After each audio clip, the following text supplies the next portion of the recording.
बातें करते हम खेतों की और उसके रखवाली की। बाग बगीचा फल फूलों और फसलों की हरियाली की। हम बीजों की बातें करते उत्तम जल संसाधन की। हम तकनीकी बातें करते फसलों के उत्पादन की। हर किसान का सपना सच हो जीवन सुखद बनाने को। गाँव-गाँव के हर आंगन का प्यारा सा ये दर्शन। कृषि दर्शन, कृषि दर्शन, कृषि दर्शन, कृषि दर्शन, कृषि दर्शन, कृषि दर्शन, कृषि दर्शन, कृषि दर्शन। खुदी को कर बुलंद इतना कि हर तदबीर से पहले खुदा बंदे से खुद पूछे बता तेरी रजा क्या है। नमस्कार, कार्यक्रम कृषि दर्शन में सभी किसान भाई बहनों का स्वागत है। किसान भाइयों, आज हम बात करेंगे श्वेत क्रांति के बारे में, लेकिन सबसे पहले देख लेते हैं कृषि समाचार। नमस्कार, कृषि समाचार में आपका स्वागत है। मैं हूं शशि। आइए देखते हैं आज कृषि समाचार में क्या है खास। गोधन न्याय योजना के तहत किसानों से गोबर खरीदकर तैयार होगा वर्मी कंपोस्ट। फल और सब्जी फसलों से बेहतर लाभ लेने के लिए करें मूल्य संवर्धन। भिंडी के बेहतर उत्पादन के लिए लगाएं उन्नत प्रभेद सोनल। अब समाचार विस्तार से। कृषि, पशुपालन एवं सहकारिता विभाग झारखंड सरकार की ओर से गोधन न्याय योजना के तहत किसानों और गौपालकों से गोबर खरीदा जाएगा। इस गोबर से वर्मी कंपोस्ट बनाया जाएगा। वर्मी कंपोस्ट बनाने के लिए स्थायी संरचना का निर्माण किया जाएगा। इसके लिए 52 वर्मी कंपोस्ट यूनिट तैयार किए गए हैं। साथ ही लाभुकों को प्रशिक्षण देने की भी योजना है। केंद्र सरकार ने बिरसा कृषि विश्वविद्यालय को पौधा किस्म और कृषक अधिकार संरक्षण प्राधिकरण का झारखंड के लिए नोडल केंद्र बनाया है। इससे अब झारखंड का कोई भी किसान या कृषि से जुड़े संगठन जिन्होंने पंजीकृत किस्म के विकास में योगदान दिया है, वो बीएयू के अनुसंधान निदेशालय के माध्यम से दावा कर सकेंगे। इसके लिए किसानों से कोई शुल्क नहीं लिया जाएगा। किसान भाइयों, फल और सब्जी उत्पाद से ज्यादा लाभ प्राप्त करने के लिए उसका मूल्य संवर्धन करें। इसके लिए फल और सब्जियों की उत्तम ग्रेडिंग और पैकेजिंग करें। इसके अलावे फलों और सब्जियों का प्रसंस्करण के द्वारा खाद्य उत्पाद तैयार करने के लिए उसे बाजार में बेचें। जैसे ही हम वैल्यू एडिशन किसान भाई कर देते हैं तो हमें क्या होता है कि उसका मूल्य दुगुना हो जाता है। जैसे अगर हम सिर्फ पैकेजिंग बढ़िया कर दें तो 10 से 20% अधिक मूल्य मिल जाता है। अगर हम बाज़ार में सुंदर सुंदर ग्रेडिंग करके अपने फलों और सब्जियों को बेचें और जो डैमेज है, अंडर साइज है या डी शेप है, अच्छा से रूप आकार नहीं, उसे हटा दें तो वो मुश्किल से 2 से 5% वैसा फल होता है, सब्जी होती है, लेकिन उसी के चलते बाज़ार में मूल्य नहीं मिल पाता है। तो ये भी एक पोस्ट हार्वेस्ट मैनेजमेंट है जिससे मूल्य बढ़ सकता है। तो तीसरी बात सबसे महत्वपूर्ण है, वो है उसको दूसरे रूप में, जैसे आप मटर का कुछ नहीं कर सकते तो केनिंग कर सकते हैं। कुछ फल हैं ऐसे जिसके कैंडी बना सकते हैं, जूस बना के आप ये कर सकते हैं। साथ ही साथ अचार, चटनी, मुरम्बा, जैम, जेली, इस तरह के बहुत सारे उत्पाद बनते हैं और यही मूल्य संवर्धन है जो प्रोसेसिंग करके हम उसका मूल्य को दुगुना से 3 गुना कर सकते हैं। जैसे हम जानते हैं कि अगर आम 50 रुपये है तो जैम जो ही 200 रुपये केजी से 300 रुपये केजी तक बिकता है। तो इस तरह से हम ये कर सकते हैं। और हम जूस की बात करें तो आप देख लीजिए कि 1 लीटर जूस 75 से 100 रुपये में बिक रहा है। आम का जो माजा, स्लाइस और दूसरे ब्रांड के नाम से आ रहा है, जबकि आप 1 केजी आम से 2 केजी तक का आप जूस बना सकते हैं। खरीफ मौसम में भिंडी की खेती के लिए जल्द से जल्द फसल लगाने का काम पूरा कर लें। भिंडी के बेहतर उत्पादन के लिए सामान्य प्रभेदों में परभनी क्रांति, पूसा A4 या अर्का अनामिका लगाएं, जबकि संकर प्रभेदों में सोनल या सारिका लगा सकते हैं। भिंडी के सामान्य प्रभेद की बुआई में 8 से 10 किलोग्राम बीज प्रति हेक्टेयर की दर से लगाएं, जबकि संकर प्रभेद की बुआई में 2.25 से 3.5 किलोग्राम बीज प्रति हेक्टेयर की दर से लगाएं। सामान्य और संकर दोनों प्रभेदों की बुआई में कतारों के बीच 50 सेंटीमीटर और पौधों के बीच 25 सेंटीमीटर की दूरी रखें। भिंडी के सामान्य प्रभेदों में परभनी क्रांति, पूसा A4 और अर्का अनामिका की उत्पादन क्षमता औसतन 150 से 200 क्विंटल प्रति हेक्टेयर है, जबकि संकर प्रभेदों में सोनल और सारिका की उत्पादन क्षमता औसतन 250 क्विंटल प्रति हेक्टेयर है। रोपाई के बाद धान के पौधों की बेहतर बढ़वार में सबसे बड़ी बाधा है खरपतवार। रोपा धान में निकाई गुड़ाई का काम करने के लिए कृषि उपकरण पैडी वीडर का उपयोग करें। इसकी कार्यक्षमता 20 डेसिमल प्रतिदिन है। आइए जानते हैं टमाटर फसल को रासायनिक दवा के बिना कैसे फल मक्खी कीटों से बचाएं। टमाटर फसल में फल मक्खी लगने का खतरा रहता है। फल मक्खी उड़ने वाले कीट होते हैं जो टमाटर के फलों को नुकसान पहुंचाते हैं। इससे बचाव के लिए किसान टमाटर की बुआई कतारों में करे और टमाटर की हर 16 पंक्ति के बाद एक पंक्ति गेंदा फूल लगा दें। और अब एक नजर राज्य के 5 प्रमुख शहरों के मौसम के मिजाज पर। आज राज्य के 5 प्रमुख नगरों के अधिकतम और न्यूनतम तापमान कुछ इस प्रकार दर्ज किए गए। रांची का अधिकतम तापमान 29 डिग्री 25 डिग्री सेल्सियस दर्ज किया गया। कृषि समाचार में आज इतना ही। अगले दिन अगले अंक में फिर मुलाकात होगी कुछ ताज़ा तरीन खबरों के साथ। तब तक के लिए दीजिए इजाजत। नमस्कार, जोहार। कृषि समाचार में किसान भाइयों, आपने देखा मौसम का मिजाज, मंडी भाव और कृषि जगत में क्या कुछ नया हुआ है उसके बारे में विस्तृत जानकारी हम देंगे। लेकिन उससे पहले एक छोटा सा विराम, कहीं मत जाइएगा क्योंकि विराम में भी आपके लिए संदेश। भारत सरकार का हर प्रयास किसानों को दे रहा है एक नई आस। देश के किसानों की खुशहाली और उन्हें आत्मनिर्भर बनाने के लिए भारत सरकार समर्पित है। प्रधानमंत्री श्री नरेंद्र मोदी जी के नेतृत्व में कृषि क्षेत्र में किए गए निरंतर प्रयासों के फलस्वरूप देश खाद्यान्न व बागवानी के क्षेत्र में आत्मनिर्भर हो चुका है और देश में दलहन का उत्पादन भी बढ़ा है। इसी तरह भारत सरकार ने खाद्य तेलों के उत्पादन को बढ़ाने के भी अनेक प्रयास किए हैं। इसी क्रम को आगे बढ़ाते हुए माननीय प्रधानमंत्री श्री नरेंद्र मोदी जी के नेतृत्व में भारत सरकार ने दूरदर्शी निर्णय लेते हुए राष्ट्रीय खाद्य तेल मिशन ऑयल पाम की शुरुआत की है। इस मिशन से देश भर के किसानों को बहुत लाभ मिलेगा। कृषि के पूंजी निवेश में वृद्धि होगी, खाद्य तेल आयात पर देश की निर्भरता कम होगी और रोजगार के नए अवसर पैदा होंगे। खाने के तेल में आत्मनिर्भरता के लिए अब राष्ट्रीय खाद्य तेल मिशन ऑयल पाम का संकल्प लिया गया है।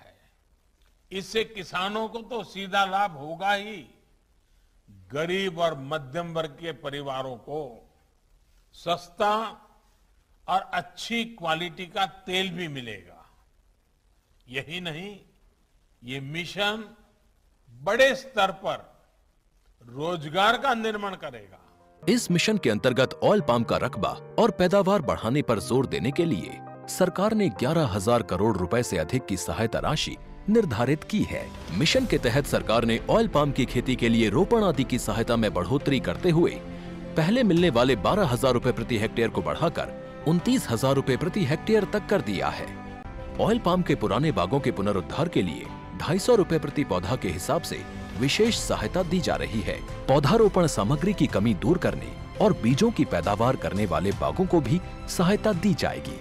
इसके तहत 15 हेक्टेयर ऑयल पाम उद्यान के लिए 80 लाख रुपए तक की सहायता राशि दी जाएगी। इसके अलावा नर्सरी विकास के लिए 40 लाख रुपए तक तय किए गए हैं।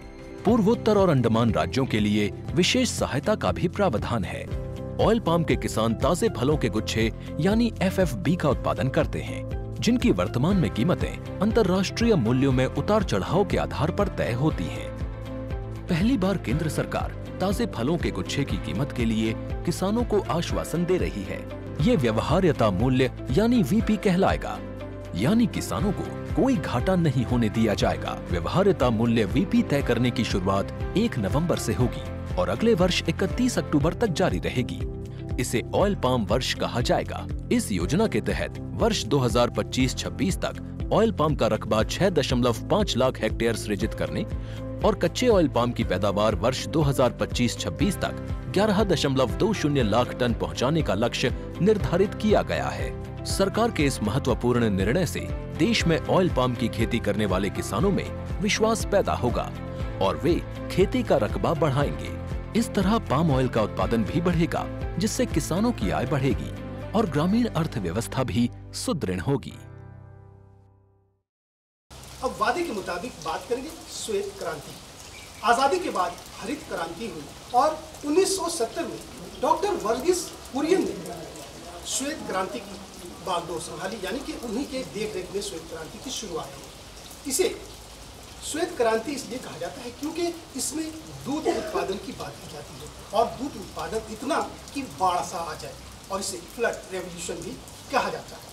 तो दूध उत्पादन के लिए पहले यहाँ पर पशुओं को दिखा दिया कि किस तरह के पशु होने चाहिए, कहाँ कहाँ पर इसका दूध का काउंटर बनाना चाहिए, और इसका सबसे बड़ा फायदा वैसे किसान को हुआ जो पशुपालन भी करते थे, लेकिन जब दूध उनके यहाँ होता था वो उसे बेच नहीं पाते। तो ये व्यवस्था हुई, तो कहीं ना कहीं से किसान को आर्थिक मदद हुआ, और आर्थिक मदद होने से उनके जीवन में सुधार आया। चलिए फीचर के माध्यम से हम देखते हैं कि श्वेत क्रांति क्या है और ये कैसे आपके लिए लाभ है।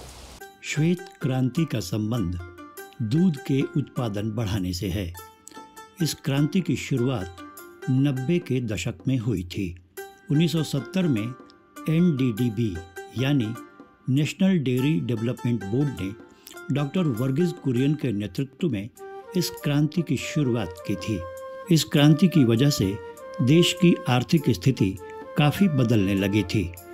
इसकी वजह से डेयरी इंडस्ट्री में भी काफ़ी बदलाव आए। इसने गरीब किसानों को रोजगार दिया। इसकी वजह से देश में स्वस्थ जानवरों की संख्या बढ़ी तथा दूध उत्पादन के लिए मॉडर्न टेक्नोलॉजी का इस्तेमाल किया जाने लगा। इस क्रांति ने देश को दूध उत्पादन के मामले में दुनिया में सबसे आगे कर दिया। आज जब हमारे झारखंड में दूध की खपत उत्पादन से ज़्यादा है, ऐसे में यहाँ श्वेत क्रांति की अधिक ज़रूरत है। इस प्रदेश में इसका बिगुल फूंका जा चुका है। यहाँ के कई किसान आधुनिक तरीके से दूध उत्पादन का कार्य वृहद पैमाने पर कर रहे हैं। ऐसे ही एक किसान हैं चतरा जिले के सीमा ग्राम के देव नारायण सिंह। इन्होंने DRDA की मदद से 1998 में गौ पालन की शुरुआत की। धीरे धीरे इन्होंने अपने डेयरी का विस्तार किया। इतना ही नहीं, इन्होंने गांव के किसानों को भी इस रोजगार से जोड़ा। इसके फलस्वरूप ये गांव आज प्रतिदिन 5 से 6 हज़ार लीटर दूध उत्पादन करने वाला गांव बन गया है।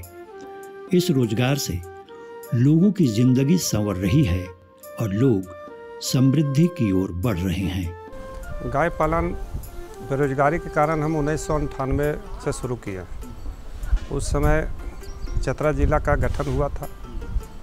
चतरा जिला के गठन के बाद 2-3 साल के बाद रामवृक्ष महतो एक DC आए, उनसे मेरा संपर्क हुआ और वो हमारे ग्राम में मैंने गांव पर आकर 1-2 घंटा समय देते थे और हमारे बीच में किसानों के बीच में बैठकर बेरोजगारी के हल होने का बारे में हमसे बातचीत किए कि क्या मैंने यहाँ पर रोजगार दिया जाए कि जिससे किसान को कुछ रोजगार नकदी आय मिले। तो हमने क्षेत्रीय ग्रामीण बैंक के प्रबंधक थे राम पुकार जी और रामवृक्ष महतो DC के मैंने सौजन से एक हम ग्राम सभा का आयोजन किए ग्राम पर, और पूरे ग्रामीण और सरकार के बीच में एक बैठक हुआ। उसमें DRDA से हम लोग को 50% अनुदान पर गाय दिया गया और दूध का मार्केटिंग हम लोग को चतरा जिला में बनाया गया। पहले हम सब डेयरी में जुड़े हुए थे, लेकिन DC साहब का आदेश हुआ कि चतरा जिला में दूध का अभाव है, आप दूध चतरा शहर में ही बेचें और चतरा का जनता को दूध उपलब्ध कराएं।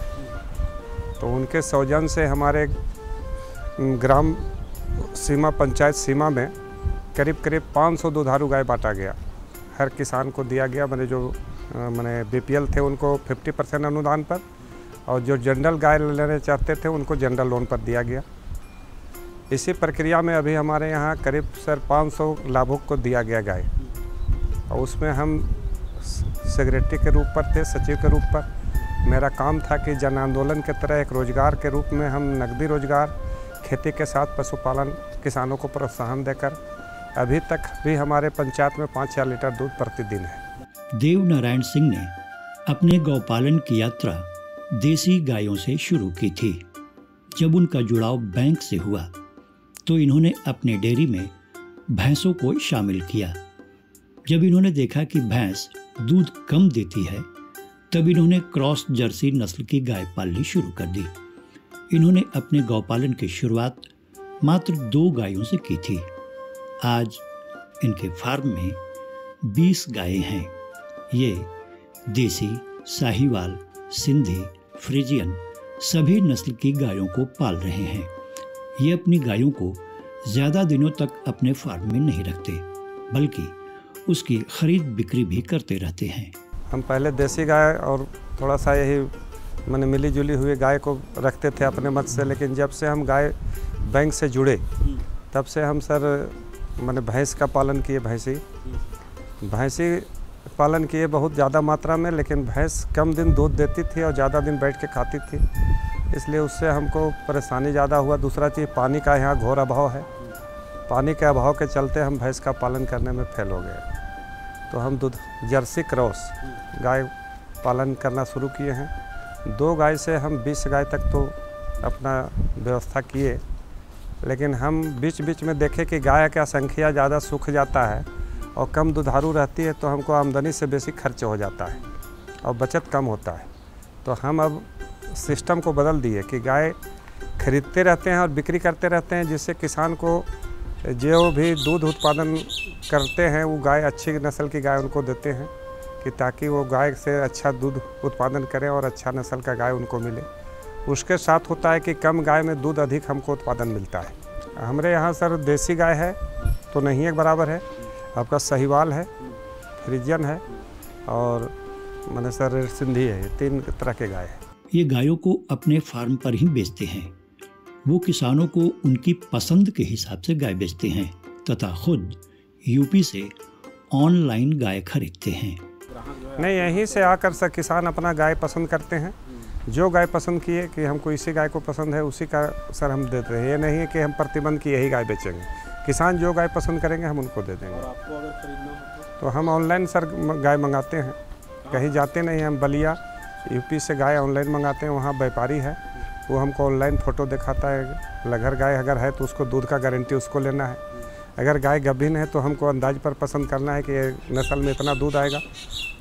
वहीं पर रेट तय होता है, वहाँ से गाड़ी से ले आके यहाँ जमा करता है। 2 टाइम हम गाय दूधते हैं, उसके बाद उसका अकाउंट पेमेंट करते हैं। ना, ये सक्सेस इसलिए है सर कि हम उस विभाग में करीब करीब मैंने नस्ल दे के पकड़ लेते हैं कि इसमें एक मैंने दूध हो सकता है, और उसके बाद वो व्यापारी जो है जो हमसे पैसा कुछ लेता है उसके बदले में वो वहाँ से जांच परख के देता है। तो इसके चलते हम सफल हैं। अगर हम महिला बाज़ार में जाते हैं खरीदने तो वहाँ 50 गो गाय आता है और दूध मान लीजिए 2 किलो देने वाला है, उसको 2 टाइम में अगर छोड़ दीजिए तो गाय 5 किलो दुहाएगी। तो उस समय जो है से आप चयन करने में ठगा सकते हैं। लेकिन जो गाय व्यापारी लाके घर पर देता है, दूध के देता है, उसमें ठगाने की चांस कम रहता है। देव नारायण सिंह एक अनुभवी गौपालक हैं। इसी वजह से इनके गौपालन का ये व्यवसाय आज सफल है। वो आज अपने दोनों फार्म से प्रतिदिन 2 क्विंटल दूध का उत्पादन करते हैं। वो किसानों से भी लगभग 1 क्विंटल दूध खरीदते हैं और उसे बाजार में बेचते हैं। कितना दूध हो जाता है? अभी दोनों शाम से हम अपना दूध तो 2 क्विंटल है, तो और किसान से भी हम 1 क्विंटल लेते हैं, प्लस गांव का जो पंचायत का दूध है वो 50 से ज़्यादा संख्या क्षेत्र को आप हाँ 50 से ज़्यादा गोरिया जो है से चतरा से गोरिया ला के घर घर दूध के ले जाते हैं। और मेघा डेयरी भी यहाँ से जो सेंटर था वो हटा दिया है सीमा गांव से, वो दूसरे गांव में चला रहे हैं। तो डेयरी के या दूध क्रय बाज़ार नहीं मिलने के कारण किसान यहाँ बेरोजगार बैठे हुए हैं। वो दूध उत्पादन कर बढ़ाना चाहते हैं लेकिन उनको बाज़ार नहीं मिलता है। चतरा का हमारा तो सर अपना है कि अभी हम किसान से 35 रुपये ले रहे हैं सर, और 40 रुपये किसान को हम माने देते हैं अपना दूध पहले। और अभी जो है से हम 40 लेते हैं, 45 और 50 दूध रखें। जो देसी गाय हैं और साहीवाल हैं उसका 50 रुपये, और जर्सी गाय का दूध 45 रुपये सर, यही बिक्री है मेरा। जर्सी गाय में कम छेना खोवा आता है इसलिए उसका दूध पतला है तो उसको 45 रुपये, और जो साहीवाल टाइप की 200 ग्राम के लगभग खोवा है उसको 50 रुपये। पनीर तो क्या? पनीर सर बेच रहे हैं 340 रुपये। चतरा जिले में किसी तरह की डेयरी मौजूद नहीं है, ना ही किसी बड़ी डेयरी का कलेक्शन सेंटर है। बावजूद इसके इनका अपना बना बनाया बाजार है जहां ये अपनी गायों का दूध बेचते हैं। ये दूध को अपने ग्राहकों, होटलों तथा स्कूलों में बेचा करते हैं। होटल में भी देते हैं, कस्टमर भी है। और सर स्कूल कस्तूरबा विद्यालय है, असमर्थ विद्यालय है, इस सब में सर मेरे सालों भर का खपत है, इसलिए मेरा मार्केट अपना अभाव नहीं है, प्लस जो दूध सर प्लस है उसका मार्केट का अभाव है। हम खुश इसलिए हैं कि अगर मान लीजिए कि बेरोजगारी बढ़ते जा रहा है, हमारा मान लीजिए कि एक समय तो बीत गया, लेकिन आने वाला पीढ़ी के लिए अगर अपना स्वयं रोजगार हम नहीं करें तो दूसरे पर आश्रित रह के कितना दिन तक हम घूम सकते हैं। और जो 5 या 10 हज़ार का बाहर में हम नौकरी करेंगे उससे मेरा 2 बच्चा ट्यूशन भी नहीं पढ़ सकता, न घर मेरा चल सकता है। इसलिए हम खेती के साथ पशुपालन जोड़े हैं कि घर में खाने का अनाज मिल गया और 2 पैसा नकदी जो इसे रोजगार से मिल गया। देव नारायण सिंह को आज दूध के व्यवसाय से अच्छी आमदनी हो जाती है। वे सारा खर्च काटने के बाद इस व्यवसाय से 2.5 लाख रुपए तक की बचत भी कर लेते हैं। इनका मानना है कि बाहर जाकर किसी के अधीन काम करने से बेहतर खुद का रोजगार करना है। इस व्यवसाय ने इन्हें आत्मनिर्भर बना दिया है। इसकी वजह से आज ये खाने पीने के लिए किसी के मोहताज नहीं हैं। सर खिला पिला बच्चा उच्चा पढ़ाई लिखाई में सर करने के बाद में 2 लाख 2.5 लाख रुपया का बचत होता है। हाँ सर, बाहर से रोजगार हमारा घर का है, जो हम दूसरे के यहाँ अधीन रहते या दूसरे यहाँ रोजगार के तलाश में घूमते, वो मेरा अपना सब परिवार खेती के साथ पशुपालन करते हैं, तो खाने पीने में और 2 पैसा का हम मोहताज नहीं है। इस व्यवसाय ने जहां देव नारायण सिंह के लिए आमदनी के द्वार खोले हैं, वहीं इसने इन्हें समाज में सम्मान भी दिलाया है। इस व्यवसाय में अच्छे प्रदर्शन के लिए इन्हें मुख्यमंत्री तथा राष्ट्रपति तक ने पुरस्कृत किया है। दूसरा चीज़ है सर कि हमारा एक अपना मार्का बना हुआ है, जो चतरा जिला में सर हम पनीर और दूध के नाम पर विख्यात हैं। हमको मुख्यमंत्री पुरस्कार भी मिला है, राष्ट्रपति पुरस्कार भी मिला है, और जिला का सारे पदाधिकारी हमको पुरस्कृत किए हैं। और जनता का तो सर आशीर्वाद है, इसलिए हम आज मैंने 25 साल से चतरा में हैं। और कम बेसी जो हो दूध थोड़ा कम बेसी भले उत्पादन होता है, लेकिन बाज़ार का जो एक मार्का मेरा है। कौन सा ब्रांड? मेरा सर है दूध उत्पादक सहयोग समिति, हाँ अपना ब्रांड है। देव नारायण सिंह ऐसे किसानों में से हैं जो गौ पालन के व्यवसाय में खुद तो सफल हैं ही, साथ ही साथ इन्होंने अन्य लोगों को भी इससे जोड़कर उन्हें भी सफल बनाया है। आज उन्होंने अपने साथ गांव के करीब 500 किसानों को इस व्यवसाय से जोड़ा है। उनके लिए है सर कि बैंक से हमको सहयोग मिल रहा है, और किसान जो इच्छुक हैं कि हम गाय पालन करें, उनका हम सहयोग करके उनको गाय दिलाते हैं, उनको एक रोजगार नकदी रोजगार दिला रहे हैं। इस तरह से हम 500 किसानों को जोड़े हैं सर, अपना 7 किसानों को जोड़े हैं जिनके घर में आधा किलो दूध नहीं था, उनके यहाँ भी 5 किलो दूध मिलेगा। आप इस गांव में घूमेंगे तो शायद घर है कि जो गाय नहीं रखे हुए, तो प्रति हर घर मिलेगा गाय। इनकी सहायता से गौपालन के व्यवसाय में कदम रखने वाले सारंगी कुमार सिंह वर्ष 2000 से इस व्यवसाय से जुड़े हुए हैं। इन्होंने 15 गायें रखी थीं। इनके यहाँ गिर, फ्रीजियन, साहिवाल तथा रेड सिंधी सभी नस्ल की गायें मिल जाएंगी। ये इस व्यवसाय से अच्छी आमदनी प्राप्त कर रहे हैं। हम सर 2000 से कर रहे हैं, 2000 ईस्वी से मन लग गया है सर। और ज़्यादा भारी नहीं लगता है हमको, इसलिए बस 1 घंटा सुबह शाम दोपहर, इतना गाय हमके लिए भारी नहीं सर। अभी कितना गाय रखते? गाय तो 15 ठो भी रखते थे सर। तो सब अपने दूधते हैं? हाँ सब अपने दूधते हैं। हम दूध चतरा ले जाते हैं सर, अपना टेम्पू है। कौन कौन नस्ल का गाय रखें? नस्ल खाली गिर भी रखे हैं सर, दूध ज़्यादा नहीं देता है। फ्रीजियन भी है, साहिवाल भी है, रेड सिंघी भी है। खान पान में क्या क्या देते हैं? खान पान में सर सीजन के मुताबिक खान पान देते हैं गाय के। अभी कड़ुआ खरी दर्रा खिला रहे हैं, चोकर, कपिला। कपिला हरा चारा सर अभी सूडान दे रहे हैं, अभी लगा हुआ भी है। और ठंडा के दिन में देते हैं बरसीन सर। इससे फ़ायदा है सर, हल भी जोत रहे हैं, घर का साढ़ है और सीधा है, और गाय को पाल भी खिलाते हैं, अपने के लिए रखे हुए हैं सर। आता है तो पाल भी खिलाते हैं, कुछ पैसा भी देते हैं, इसलिए ठीक है सर। 3-4 काम हमारे लिए करता है। आज देव नारायण सिंह गौ पालन के व्यवसाय में सफल हैं, तो उसमें कृषि विज्ञान केंद्र के वैज्ञानिकों की भी अहम भूमिका रही है। ये उनके मार्गदर्शन पर चलकर ही इस ऊंचाई तक पहुंचे हैं। 2006-07 में ही हम लोग कृषि विज्ञान केंद्र में आए हुए थे और इनसे मुलाकात हमारी हुई।